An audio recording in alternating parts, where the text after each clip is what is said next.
हमें अभी मैंने एक रैंडम शेप क्रिएट किया है यहाँ पर। रैंडम इसलिए क्योंकि फर्स्ट टाइम मैंने एकदम कुछ भी जो मेरे मन में आया मैंने इसे बनाया। फर्स्ट टाइम हमें कोई टाइम नहीं लगता बनाने के लिए, बट जब हम इसका फिर से हमें इस चीज़ को बनाने के लिए बोला जाता है कि अब फिर से इसी चीज़ को एग्जैक्ट बनाइए, तब फिर हमारा दिमाग दौड़ने लग जाता है अभी किसको ये किधर से किधर जाएगा, एग्जैक्ट कैसे बनेगा ये। तब फिर हम शेप्स की ओर ध्यान देते हैं कि कौन सा शेप कहाँ है, कौन सा कितना बड़ा है। तो ड्राइंग वहीं से शुरू होती है। जब हम सिंपल एक खुद से क्रिएट किया हुआ एक रैंडम शेप नहीं बना पाते, फिर हम कैसे बड़ी बड़ी चीज़ों को बनाने का दावा करते हैं कि हमें तो बहुत कुछ आता है। तो हमें इस तरह रैंडम शेप की प्रैक्टिस करनी है, क्योंकि ग्रिड में भी हमें इस तरह के बहुत से रैंडम शेप ही मिलेंगे हमारे बॉक्सेस के अंदर। तो इसलिए इसकी प्रैक्टिस करनी बहुत ज़्यादा ज़रूरी है।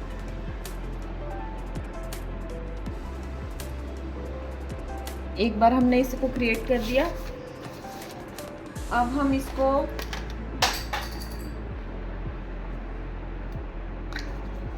इरेज करेंगे बार बार।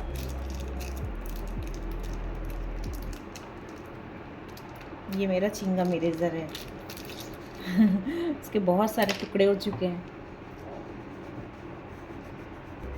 ये लाइन, अब इसको फिर से और फाइन करने की कोशिश करेंगे। एक बार हमने बनाया, हमें एक गाइडलाइन मिली कि हमें यहाँ करना है, फिर हम उसको और रिफाइन करते हुए चलेंगे।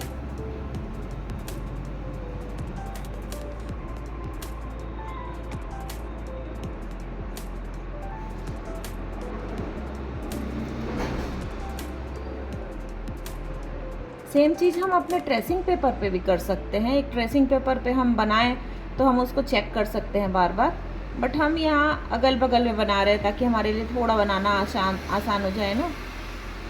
तो अब देखिए ये जो यहाँ है, ये थोड़ा सा आगे बढ़ के मैं बना रही हूँ, जबकि ये यहाँ से यहाँ मुड़ गया है। तो वही मिस्टेक्स हमें अपनी देखनी है कि जब हम शेप को क्रिएट करते हैं तो हम क्या गलती कर रहे हैं। हमें अपनी गलती को खुद पकड़ना है। हर बार हम किसी दूसरे पे डिपेंड नहीं हो सकते कि कोई आए और हमें अपनी गलती बताए। तो हमें अपनी गलती खुद ढूंढने के काबिल बनना है।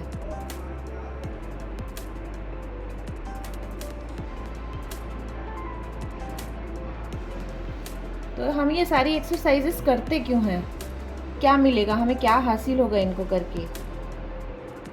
तो जब हम ड्राइंग बनाते हैं तो वहाँ इतनी बड़ी ड्राइंग को ट्रेस करना हमारे लिए थोड़ा मुश्किल होता है, लेकिन हम इतने छोटे शेप को तो आसानी से ट्रेस कर पा रहे हैं ना।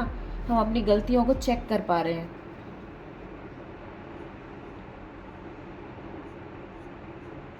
और ये अप्रोच ही हमें हमारी गलतियों को से सीखने का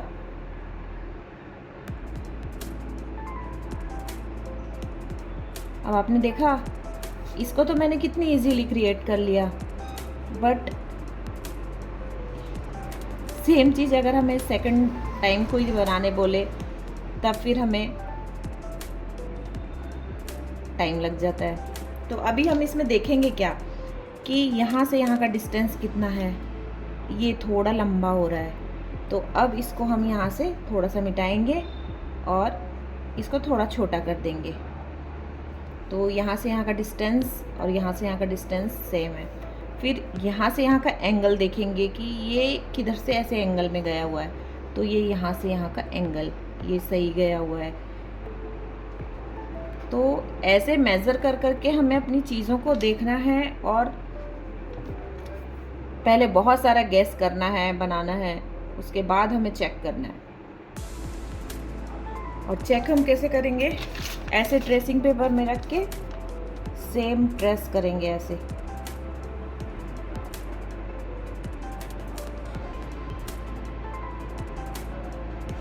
ये अब हम इसको चेक करेंगे। इसमें अभी भी हमारी गलती है। तो जब हम एकदम श्योर हो जाए ना कि हम बिल्कुल सही हैं, तब हमें चेक करना है।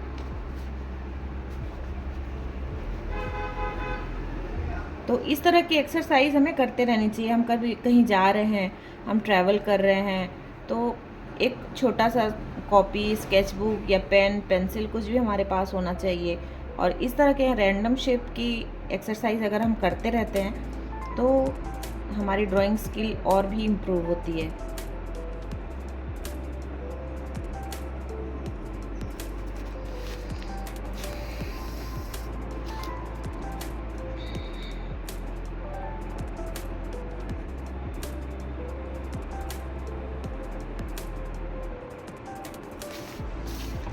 ये तो अभी सिंपल सा शेप है, धीरे धीरे हमें हमारा डिफ़िकल्टी लेवल भी बढ़ाना है। अब ये मेरा यहाँ पर गलत क्यों हुआ? क्योंकि ये लाइन मैंने देखी नहीं थी। ये लाइन यहाँ से कितनी दूर कितनी बड़ी है, ये लाइन मेरी यहाँ से थोड़ी लंबी है, इसलिए ये यहाँ पर गलत हुआ। तो हमें देखने का अप्रोच भी हमें समझ में आता है कि हमें किस किस तरफ से देखना है।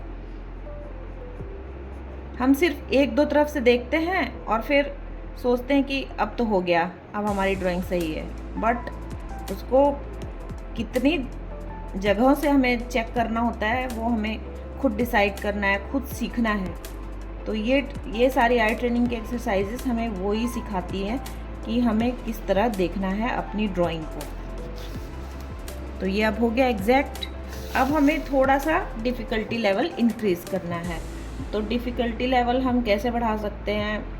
इस तरह के बहुत डिफ़िकल्ट वाले कुछ शेप ले सकते हैं। ये थोड़ा सा डिफ़िकल्टी लेवल बढ़ा, फिर और भी हम बढ़ा सकते हैं, हम कुछ भी कर सकते हैं। तो इस तरह हम धीरे धीरे डिफ़िकल्टी लेवल बढ़ाते हैं।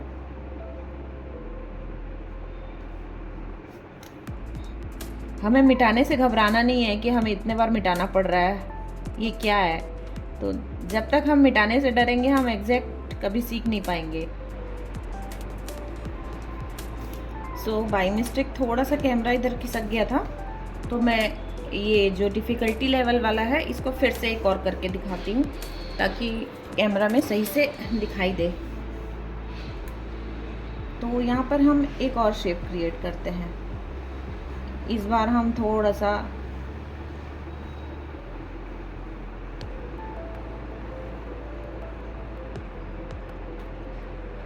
ये थोड़ा और डिफ़िकल्ट हो गया। तो कुल मिला के हमें कॉन्सेप्ट को समझना है कि हमें करना क्या है। हर जगह हमें डिफ़िकल्टी लेवल बढ़ाना है। चाहे हम पोर्ट्रेट स्टडी करें, चाहे हम लॉन्ग आवर स्टडी करें या फिर स्केचिंग करें, हम कुछ भी करें, हमें अपना डिफ़िकल्टी लेवल इंक्रीज़ करना है। तो यहाँ पर एक शेप दिख रहा है कि ये एस जैसे बना हुआ है, तो वहीं से हम स्टार्ट करते हैं, ये ऐसा।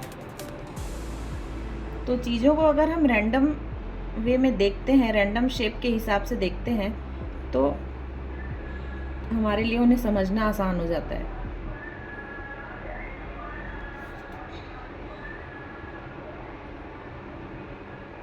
क्योंकि जो चीज़ हमें दिखाई देती है ना, एग्जैक्टली चीज़ें वैसे होती नहीं है।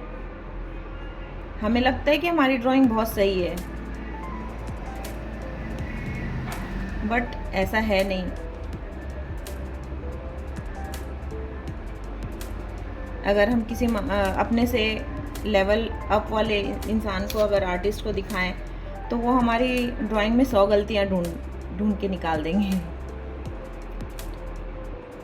जो कि अच्छी बात भी है। हमें सब चीज़ों को पॉजिटिव वे में लेना चाहिए अगर कोई हमारी गलती निकाल रहा है तो, क्योंकि हम यहाँ एग्जैक्ट बनाने की, हमारा जो मोटो है कि हमें इसे एग्जैक्ट बनाना है। अदरवाइज़ क्विक स्केचिंग में तो हम जो भी करें, हमें कोई, क्योंकि उसमें हमारा गोल एग्जैक्ट बनाना नहीं होता, हमें बस स्केच करना है, उसका फील कैप्चर करना है। बट यहाँ हमें एग्जैक्ट बनाना है। तो इसे हाफ ऑफ करके देखेंगे हम। इतना दूर का हमने देखा, इतना दूर का कि ये सेम लग रहा है कि नहीं। तो अब मुझे थोड़ा सा ये डिज़ाइन अलग लग रहा है थोड़ा सा, तो इसे मैं फिर से इरेज करके बनाऊंगी। इस बार दिख रहा है ना?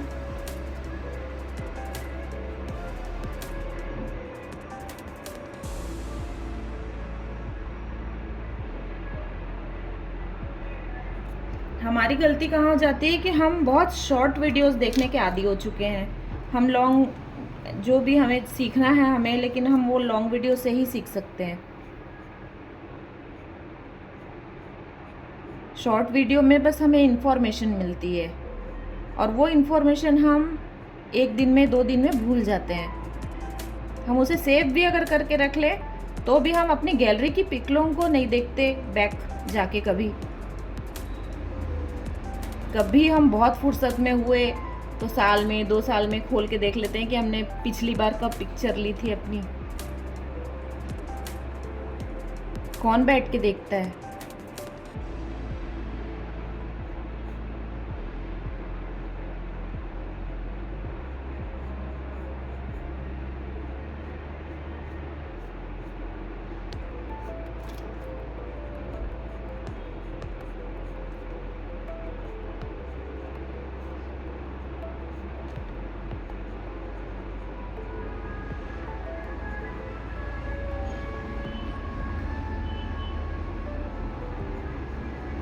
अब ये लाइन वाला पार्ट बहुत जल्दी बन रहा है, जहाँ जहाँ मैंने लाइन की थी, क्योंकि लाइन को समझना, मेज़र करना ज़्यादा आसान है कर्व लाइन के मुकाबले में।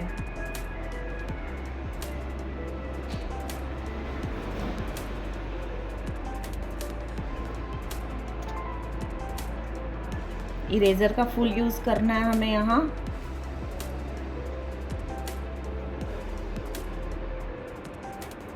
हम बस क्विक स्केचिंग में इरेज़र यूज़ नहीं करते, अदरवाइज़ हमें अपनी गलतियों को ठीक करते हुए चलना है जब भी हम ड्राइंग करते हैं।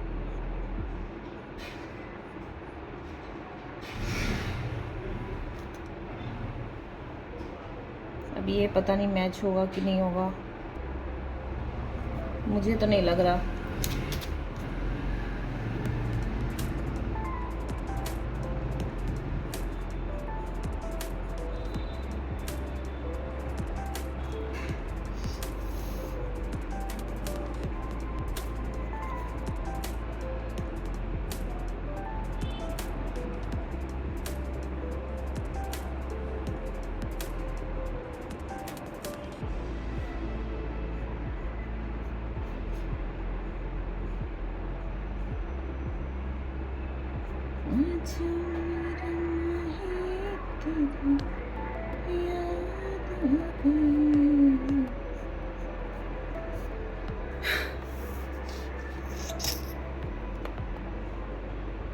मुझे अब यहाँ थोड़ा सा डिफरेंस लग रहा है।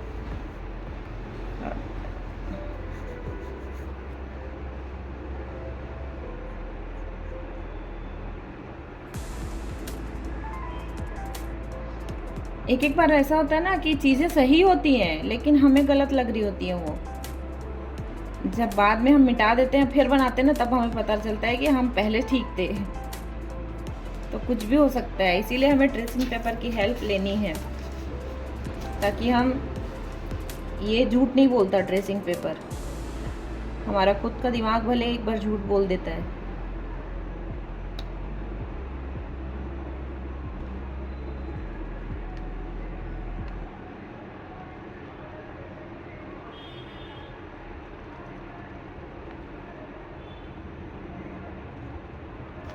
तो लेट्स चेक।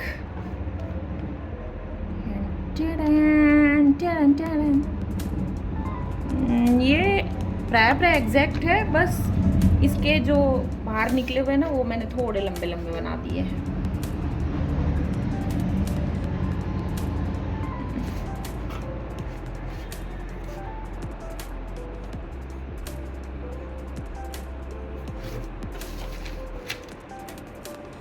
तो ओवरऑल आप लोग को ये कॉन्सेप्ट समझ में आ गया होगा कि हमें करना क्या है, क्या अप्रोच रखना है अपने ड्राइंग के लिए।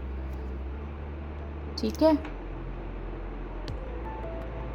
तो आप सभी इसको नोट्स भी बनाएंगे और प्रैक्टिस भी करेंगे, क्योंकि साथ के साथ प्रैक्टिस करना ज़रूरी है। ये चीज़ें ऐसे ही नहीं हैं, ये चीज़ें बहुत मायने रखती हैं, क्योंकि मैंने भी सब चीज़ों को किया है बहुत, तब ऐसे लगता है कि मुझे हाँ मेरे आर्ट वर्क में बहुत थोड़ा इम्प्रूवमेंट आया है। अगर आप भी इम्प्रूवमेंट चाहते हैं तो इन एक्सरसाइजेस को बिल्कुल छोटा मत समझिए, इन्हें रेगुलर प्रैक्टिस कीजिए, ठीक है।